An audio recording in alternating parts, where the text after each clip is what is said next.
Барлықтарыңызға қайырлы күн достар, менің каналыма қош келдіңіздер. Біз сіздермен ақылы мастер-класстарда үйрететін хит пирогтардың жасалу жолымен осы YouTube каналымда үйренетін боламыз. Біздің бүгінгі пирогымыз восточный пирог деп аталады. Негізінен восточный пирог өте капризный пирогтардың бірі. Дұрыс жасалмаса пирогыңыз дұрыс шықпауы мүмкін. Бірақ дәл осы рецептпен сіздің пирогыңыз міндетті түрде әдемі және осындай воздушный болып шығатын болады.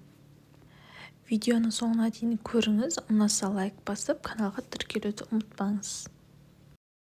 Алдымен ыдысымызға електен өткізілген ұнды шым-шым тұз салып, және оның үстінен бөлме температурасындағы сары майды салып, жақсылап біркелкі болғанша араластырамыз. Біздің массамыз біркелкі крошка болып шығу керек. Міне біз біркелкі крошка жасап алдық.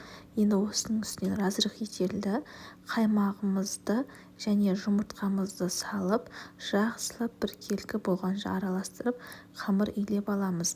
Достар, мен барлық өлшем бірліктерін видео астындағы описаниеға қалдырып кетемін. Сол жерден қарап көрсеңіздер болады.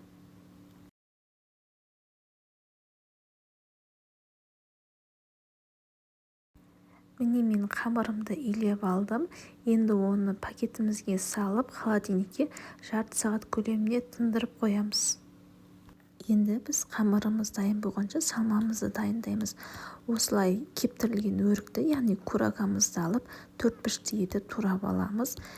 Бұл жерде суға фруктыларды, яғни кептірілген жемістерді міндетті түрде турап алу керек. Себебі ол пирогымызда әдемі болып көрініп тұратын болады.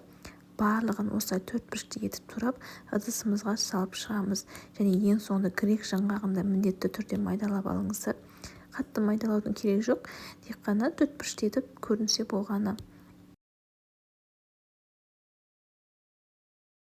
Турап алған суға фруктыларды бір үлкенде ыдысқа салып, барлығын біркелкі болғанша араластырып аламыз. Бұл жемістеріміз пирогта көп болып көрініп тұруы мүмкін, бірақ ол ерекше дәм беретін болады. Енді қыздар, пирогымыздың маңызды бөлігі меренгамызды жасап аламыз. Таза құрғақ үлкенде ыдысымызға жұмыртқаның ағын салып, миксердің жай жылдамдығынан бастап араластырамыз, және қантымызды 3-4 бөлікке бөліп, аз-аздан сала отырып, миксердің жылдамдығын көтере бастаймыз. Біркелкі етіп араластыруға тырысыңыздар. Бірден қанттың барлығын қосып жіберуге болмайды. Біздің жұмыртқамыз басылып қалуы мүмкін. Бұған примерно 5-6 немесе 7 минуттай уақыт кетеді, және ыдысымызды төңкерген кезде жұмыртқамыз ағып кетпеу керек. Осы уақытта біздің қамырымыз дайын болды. Оны холодильниктен шығарып, теңдей 2 бөлікке бөлеміз, және оның бір бөлігін теңдей етіп, кішкентай ғана 4 бөлікке бөлеміз. Бұл біздің пирогымыздың бетін әрлеуге керек болады. Видеоны мұқият қараңыздар. Қазір қалай істеу керектігін толығымен түсіндіріп өтемін. Және оның астыңғы үлкендеу бөлігін алып, үлкендеу етіп жайып аламыз. Себебі біз қазір қамырымызды формаға салған кезде, қамырымыз форманың шетіне дейін шығып тұру керек. Міне қыздар, мен қамырымды үлкен етіп жайып алдым. Оны бір шетке қойып, формамның ішіне орналастыратын боламын. Қарап тұрғандарыңыздай, мен қамырымды салдым, және оның шет жағы формадан шығып тұру керек. Себебі біз қазір начинкамызды саламыз, және белогымызды, яғни меренгамызды саламыз. Сол кезде олар ағып кетпейтін болады. Ендігі кезек қамырымыздың қалған 4 кішкентай бөлігін алып, оқтаудың көмегімен жұп-жұқа етіп жаямыз. Барынша жұқа етіп жаюға тырысыңыздар.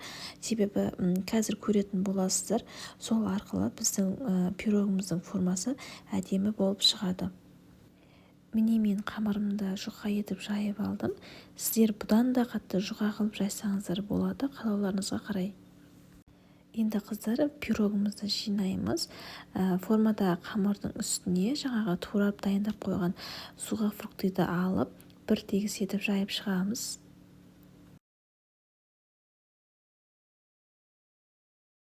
Және оның үстінен меренгамызды да құйып, бір тегіс етіп бетін тегістеп шығамыз.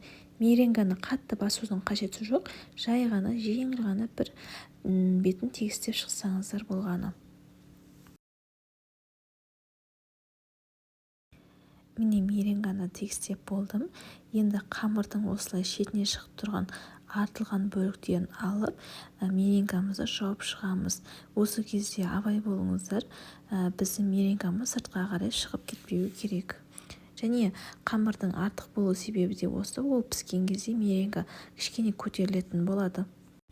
Және жұқа етіп жайған қамырларымызды алып, осы қолымызбен кішкене ғана бүктеп форма келтіріп, пирогымыздың бетін жауып шығамыз. Бірінші бөлікті қойдым, енді екінші бөлікті де осылай столға кішкене ғана бүктеп формамыздың бетіне қоямыз, яғни пирогымыздың. Бұл біздің пирогымызға ерекше сән келтіреді, және піскен кезде де беті әдемі болып көрінетін болады. Және дайын болған пирогымыздың бетіне тек қана жұмыртқаның сарысын жағатын боламыз. Себебі ол піскен кезде беті жылтырап, әдемі болып көрініп тұрады.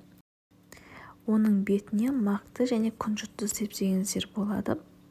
Пирогымызды 160 градусқа беті қызарғанша пісіретін боламыз. Оған шамамен 40-45 минут уақыт кетуі мүмкін.